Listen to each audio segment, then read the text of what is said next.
Cordial saludo, tutora, compañeras y compañeros del curso Corrientes del Pensamiento Sociológico.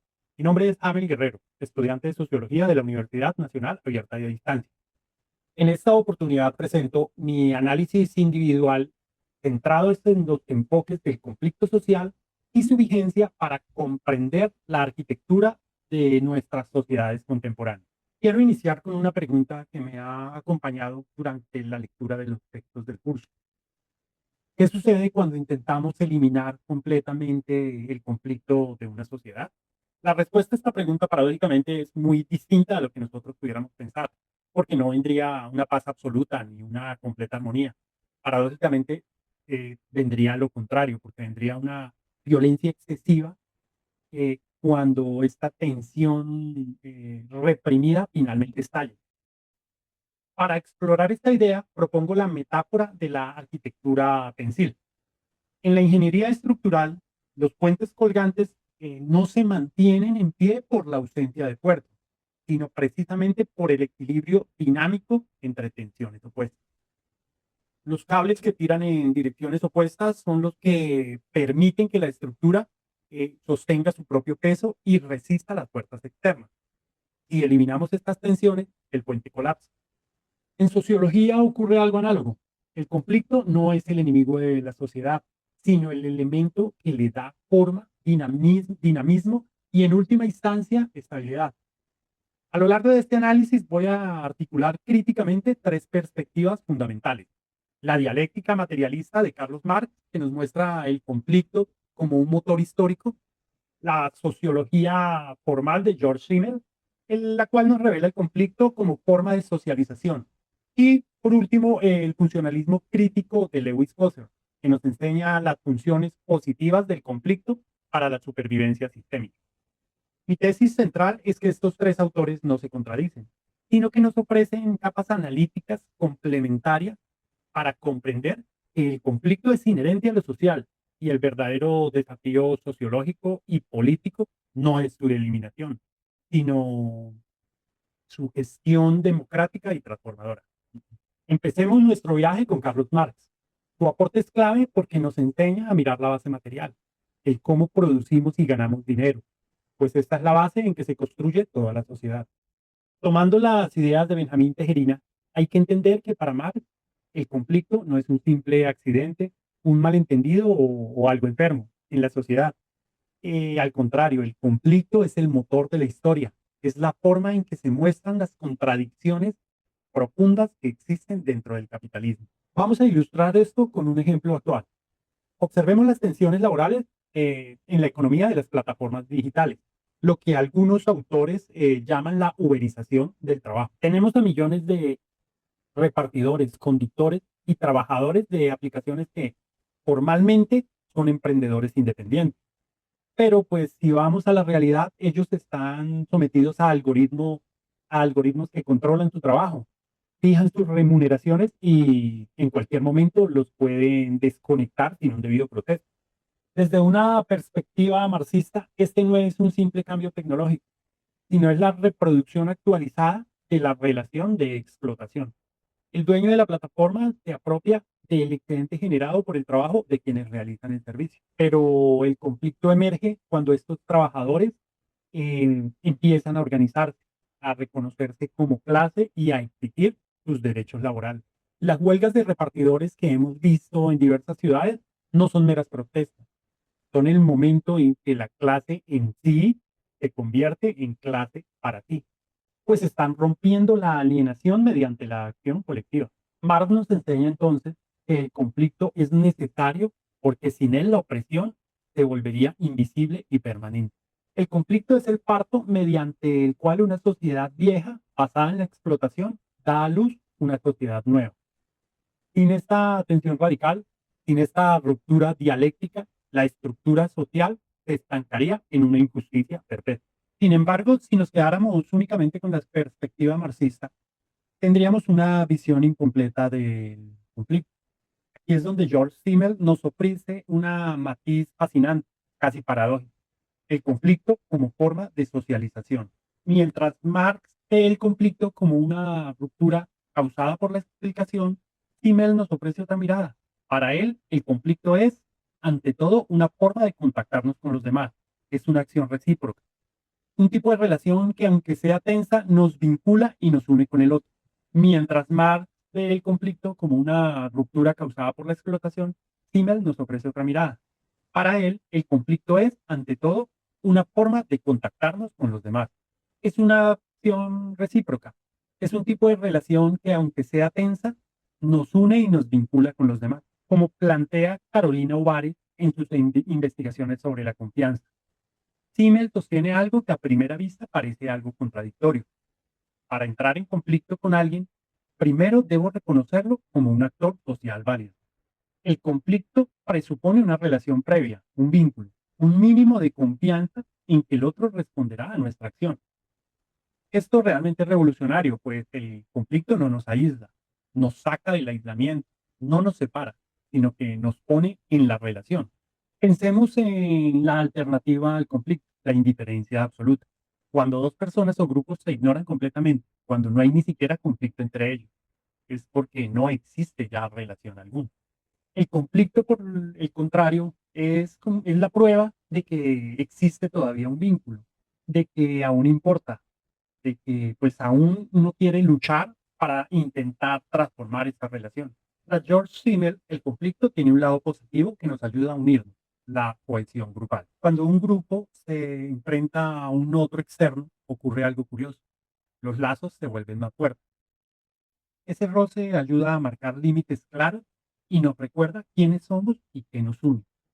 Como vimos con el tema de la confianza, incluso en plena pelea existe un reconocimiento mutuo que al final del día nos mantiene conectados y pegados como colectivo. El conflicto opera como antídoto para el estancamiento, pues la tensión inherente obliga a la sociedad a renovarse, adaptarse y evolucionar continuamente. Para George Simmel, la coexistencia de armonía y desarmonía es estructural. Sin esta fricción dinámica, lo social caería en una parálisis estática e indiferente. En contextos como los movimientos rurales latinoamericanos, esta lucha trasciende la disputa material por recursos o territorio. Se revela como un mecanismo vital que teje identidad colectiva, fortalece la solidaridad y consolida el sentido de pertenencia comunitaria. Incluso las comunidades más divididas pueden encontrar en el conflicto una oportunidad para unirse y crear confianza. Allí el conflicto actúa como un hilo que cose el tejido social, evitando que nos separemos por la indiferencia. Es como la arquitectura tensil. Así como los cables en tensión sostienen una estructura, el roce y la discusión mantienen unida a una sociedad.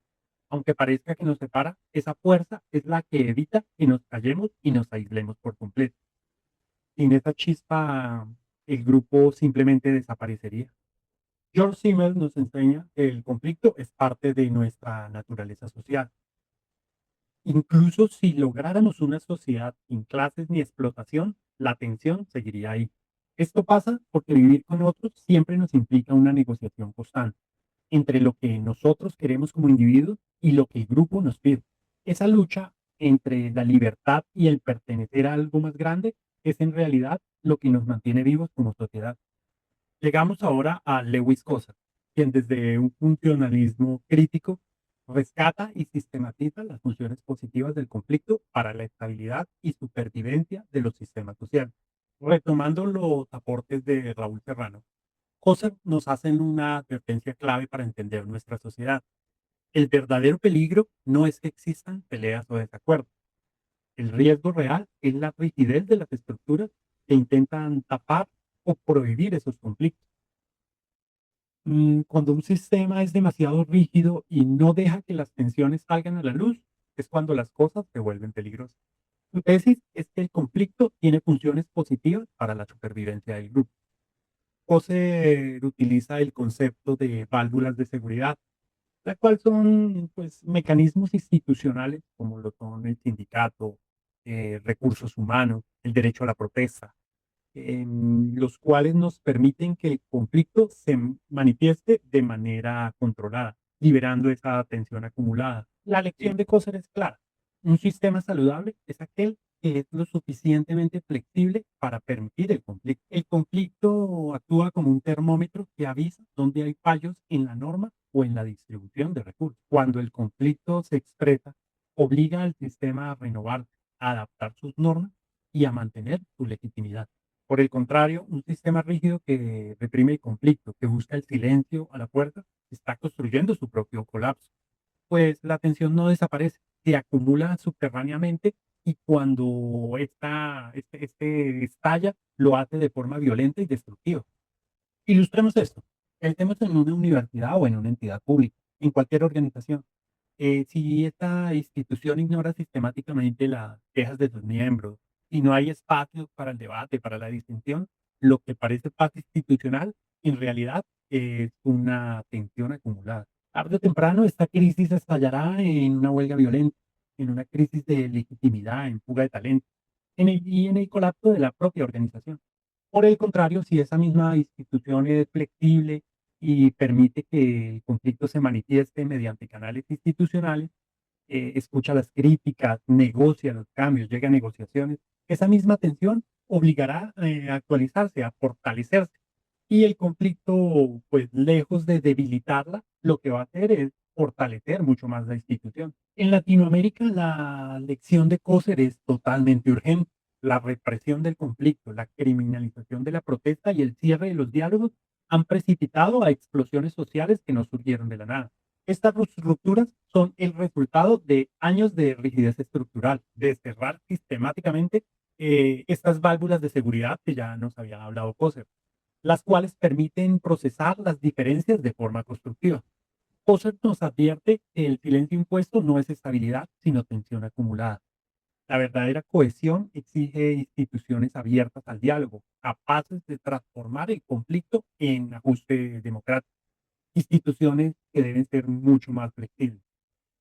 Bueno, ya habiendo recorrido los tres enfoques, quiero ahora articular una síntesis crítica que exprese mi postura personal como estudiante de sociología y como ciudadano comprometido con la transformación social. Mi tesis es que Marx, Simmel y Coser no se contradicen, sino que se complementan en capas analíticas que necesitamos integrar para comprender la complejidad del conflicto en nuestras sociedades contemporáneas. Marx nos ayuda a poner los pies en la tierra. Él nos da el diagnóstico real sobre el poder y la desigualdad. Sin su mirada seríamos un poco ingenuos y pensaríamos que los problemas son simples malentendidos. Marx nos recuerda que existen ventajas injustas y explotación que hacen que el conflicto sea inevitable. Ignorar esto sería ocultar las verdaderas grietas de nuestra sociedad. Simmel nos da la comprensión del vínculo y la socialización. En su postura veríamos el conflicto solo como destrucción, como ruptura, sin comprender que es también construcción, que es relación, que es lo que nos saca del aislamiento y nos construye como colectivo.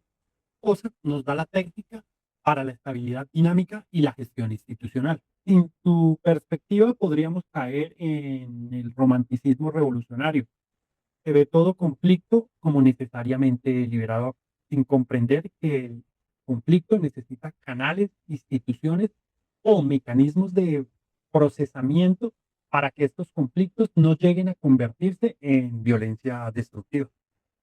Mi postura propia, construida sobre estos tres pilares, es que el desafío sociológico y político de nuestro tiempo no es eliminar el conflicto, sino construir una democracia tensil, una democracia que reconozca que las tensiones son inherentes a la vida social, que no busque el silencio en los cementerios, sino la solidez de una estructura que sabe gestionar sus diferencias. En el contexto colombiano y latinoamericano, esto es particularmente urgente. Hemos vivido décadas creyendo que la paz significaba la ausencia del conflicto, que debíamos eliminar toda tensión para alcanzar la armonía. Realmente lo que obtuvimos fue rigidez estructural, exclusión sistemática y finalmente explosiones sociales masivas. La lección de Marx, Kimmer y Coser, articulada críticamente, nos dice que necesitamos instituciones flexibles que permitan el conflicto, que reconozcan las asimetrías de poder que lo generan y que comprendan que ese conflicto es lo que construye realmente el tejido social. La arquitectura de nuestra sociedad es y será siempre gentil. No busquemos el silencio de un mundo sin conflicto. Mejor busquemos una base sólida que sepa transformar esas tensiones en justicia social. Aprovechemos nuestras luchas para crear vínculos más fuertes y nuestras diferencias para renovar nuestra democracia. Este es, a mi juicio, el gran aporte de estos tres autores. La tarea que tenemos por delante como sociólogos y como ciudadanos es muy grande. Muchas gracias a la tutora por su acompañamiento, a mis compañeros y compañeras por su atención. Quedo atento a sus comentarios para seguir enriqueciendo este proceso colectivo de aprendizaje. Buen día para todos.